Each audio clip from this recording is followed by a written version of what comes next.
Did you know that as a kid, Steve Jobs questioned everything? He questioned his teachers, authority, even reality itself. He wasn't driven by grades or conformity. He was driven by curiosity. That's why he went to read college.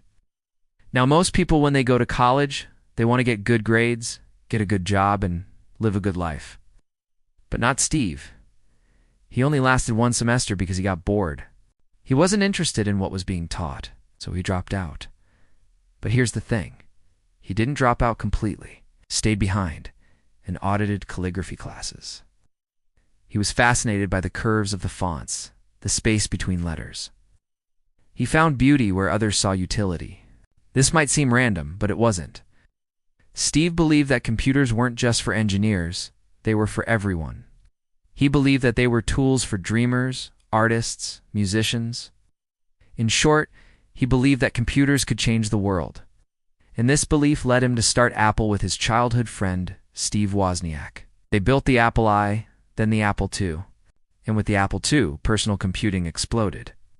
People who had never used a computer before suddenly wanted one. They weren't just machines, they were portals to creativity. But with success came ego, Steve's ego. He was brilliant, but he was also a bully. He demanded perfection, often at the cost of kindness. He was the kind of boss who would make you work until your eyes fell out, until the product was perfect. And if you complained, he would fire you. In 1985, in a twist almost Shakespearean, Steve got kicked out of his own company. He was betrayed, banished, forgotten, but Steve didn't fade away. He started a new company called Next. It wasn't as flashy as Apple, but it was his. He built powerful machines for universities and businesses. Then he bought a small animation studio called Pixar. And here's where his brilliance truly shone. He gambled everything on computer-generated storytelling, which led to Toy Story. Toy Story changed animation forever, showed that computers could create not just graphics but emotions. Then in 1997, like a phoenix rising from ashes, Steve returned to Apple. The company was dying. Morale was low. Innovation had stalled, but Steve brought a storm of clarity. Cut product lines, unified the vision, and uttered a single phrase that would define the rebirth of Apple. Think different. The iMac, the iPod, the iPhone, the iPad.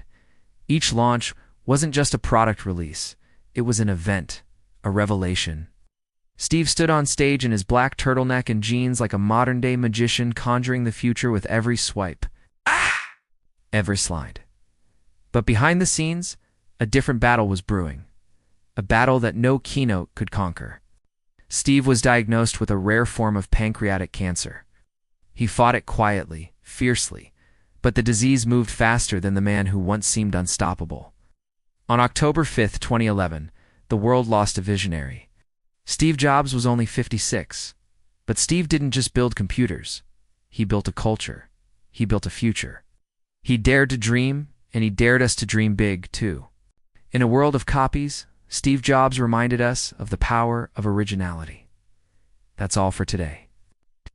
See you next time.